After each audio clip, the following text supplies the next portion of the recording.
राम राम दोस्तों, मैं आपके लिए एक और वीडियो लेके आया हूँ जो कि अभी मेरे से गलती से डिलीट हो गई। आपके लिए मैंने बनाई थी योगा बेसिक लोअर पार्ट चालन क्रिया। तो यह चालन क्रिया की वीडियो मैं दोबारा से बना के भेज रहा हूँ आपके लिए, इसलिए आप ध्यान से देखें। ये बहुत ज़्यादा ज़रूरी होती है। चालन क्रिया वह क्रिया है जो हमारे पैरों से लेके, अब लोअर पार्ट की है तो मैं पैरों के बारे में ही बताता हूँ। हमारी कफ मसल खींच जाती है, उसके लिए बेनिफिट बहुत करती है। हेमस्ट्रिंग और अपनी कोर्डिसेप मसल खींच जाती है, उनके लिए बहुत बेनिफिट है। हर मसल्स को मतलब ये मसाज देती है। और सर्वाइकल का दर्द जो नीचे से ऊपर की तरफ चलता है पैरों में, या ऊपर हमारी कमर से लेके नीचे की तरफ जाने लगता है, क्योंकि ब्लड सर्कुलेशन हमारा रुक जाता है, इस वजह से वो दर्द होता है। क्योंकि हम क्या करते हैं, या तो बहुत ज़्यादा एक्सरसाइज करते हैं, या फिर एक्सरसाइज नहीं करते हैं, या एक्सरसाइज करते करते अपने शरीर को रेस्ट दे देते हैं। काफ़ी रेस्ट के बाद अचानक से एक्सरसाइज करते हैं।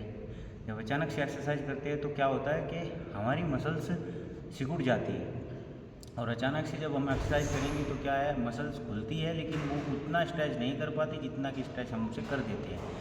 इसलिए ये क्या है, नसों में ब्लॉकिंग शुरू हो जाती है। इसलिए आप चालन क्रिया अगर अपने जीवन में डालोगे या अपने जीवन में इसका प्रयोग करोगे, किसी भी वर्कआउट, किसी भी एक्सरसाइज से पहले, जैसे स्ट्रेचिंग करते हैं, किसी भी योगा आसन को करने से पहले आप चालन क्रिया पक्का करें। चालन क्रिया को करने के बाद ही योगासन को शुरू करें। चालन क्रिया को आप किसी वर्कआउट से पहले भी कर सकते हो, यानी कि योगा में ही करोगे, और स्ट्रेचिंग भी आप योगा से पहले भी कर सकते हो। लेकिन चालन क्रिया मैं पहले भी बता चुका हूँ। चालन की स्ट्रेचिंग की जो मैंने इससे पहले वीडियो भेजी है, उससे भी मैंने आपको बताया है कि स्ट्रेचिंग और योगा में बस इतना ही फ़र्क है कि स्ट्रेचिंग से हम किसी भी एक हिस्से को स्ट्रेच करते हैं, यानी कि खींचते हैं, और चालन क्रिया वह क्रिया होती है जो हमारे जोड़ों को चलाती है। जिस प्रकार से कंधा है, ये चल रहा है तो ये चल रहा है, तो कंधा चालन, अप एंड डाउन चालन क्रिया, यानी कि ग्लूटियस और घूमने वाली मसलों को या बोन्स को चलाने की क्रिया को चालन क्रिया बोला जाता है। और उन्हें चलने से क्या होता है, उनमें इंजरियां होने के चांस कम हो जाते हैं।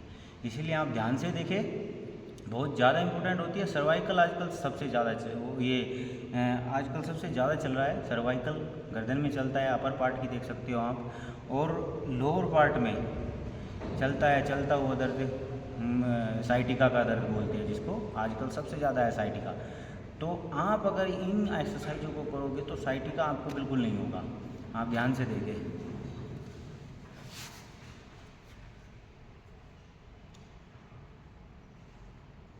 बॉडी वेट सीधा, आराम से पीछे की तरफ हाथों को करते हुए बैठ जाए। उंगलियां, ध्यान रखना है सांस प्रश्वास का, बस सांस की ही क्रिया सबसे बेस्ट क्रिया होती है। जो सांस पे ध्यान रखिएगा, कहाँ पे सांस को छोड़ना है, कहाँ पे सांस को लेना है, कहाँ क्या एक्सहेल करना है और कहाँ इनहेल करना है। अभी देखो, सिर्फ उंगलियों को करेंगे। सबसे पहले उंगलियों का करने का तरीका ध्यान से देखें। पैरों को अपनी तरफ खींच ले और फिर आराम से रिलैक्स हो। यहाँ से उंगलियों को exhale inhale, exhale inhale, exhale inhale, exhale inhale. यहीं से पंजों के इनहेल, पूरा पंजा खींचना है अपनी तरफ, पूरा ये कफ मसल खींचनी चाहिए, थाई मसल खींचनी चाहिए हमारी। Up, inhale, exhale, inhale, exhale, inhale, exhale.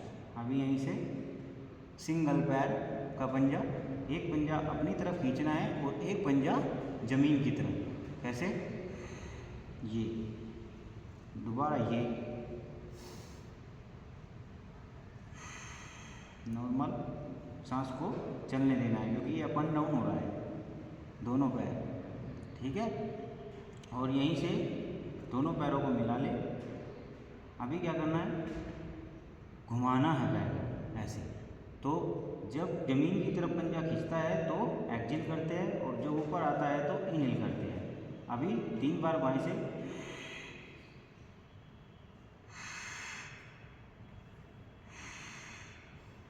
अभी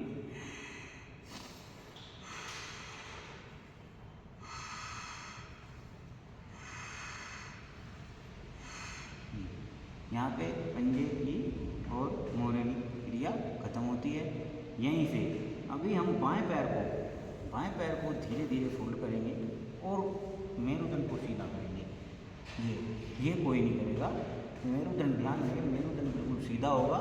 और ये हैंड ऐसे करते हुए आप यहाँ से भी पकड़ सकते हो और सीधा कर सकते हो, लेकिन ज़्यादा बेटर रहेगा कि आप अपने इस बाएं हाथ के गट्टे को पकड़े और थाई को अपने पेट से मिला लें और यहाँ पर सीधा रखें। एक पैर का पंजा सीधा और एक फोल्ड, और यहीं से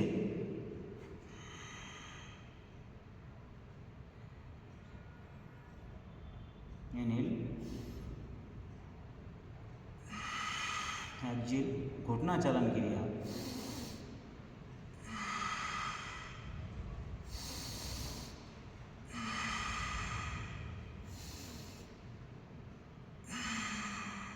आप ध्यान से देखें, पैर को बिल्कुल सीधा करें और थाई को अपने पेट की तरफ खींच कर रखें। ऊपर जाते हो सांस को अंदर ले, नीचे आते हो सांस को बाहर निकाले।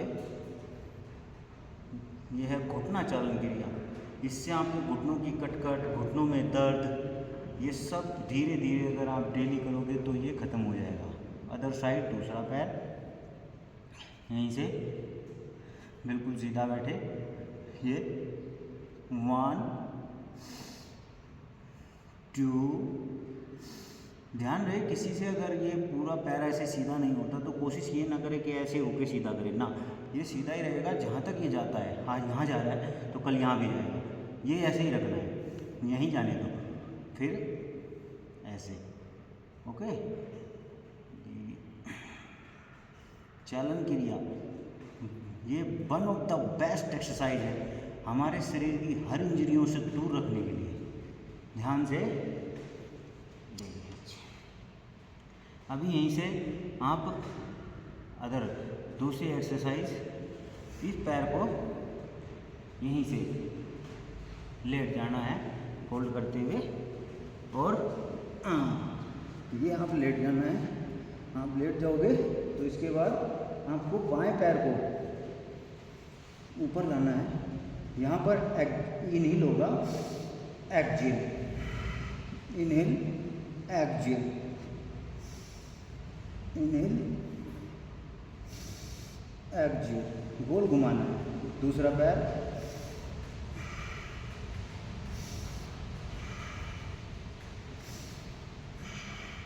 आप यहाँ पे भी रख सकते हो कंफर्टेबल के लिए।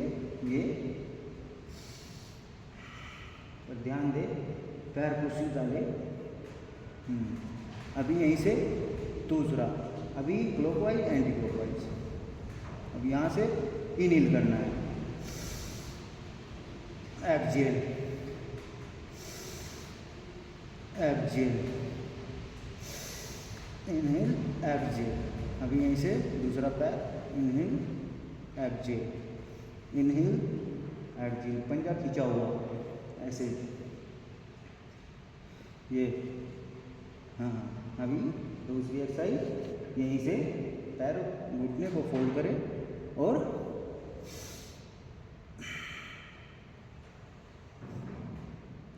Inhale, exhale, inhale, exhale, inhale, exhale, inhale, exhale, inhale, exhale.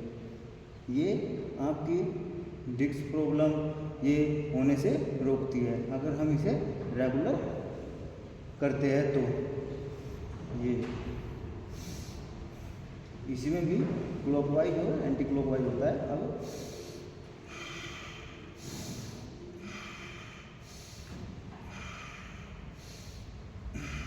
ये शाबाश,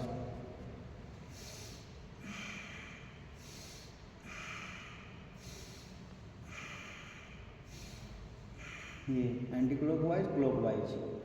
यहीं पर लोअर बैक में आके आ जाते हैं। यहीं से क्या होता है, ये यहाँ पर हमारी चालन क्रिया समाप्त हुई। अभी इसी का आप सभी को बहुत अच्छे से देखकर ध्यान रखते हुए और इस योगा चालन क्रिया को अपने हर वर्कआउट, हर एक्सरसाइज, योगा किसी से भी पहले आपको करना है। धन्यवाद। राम राम दोस्तों।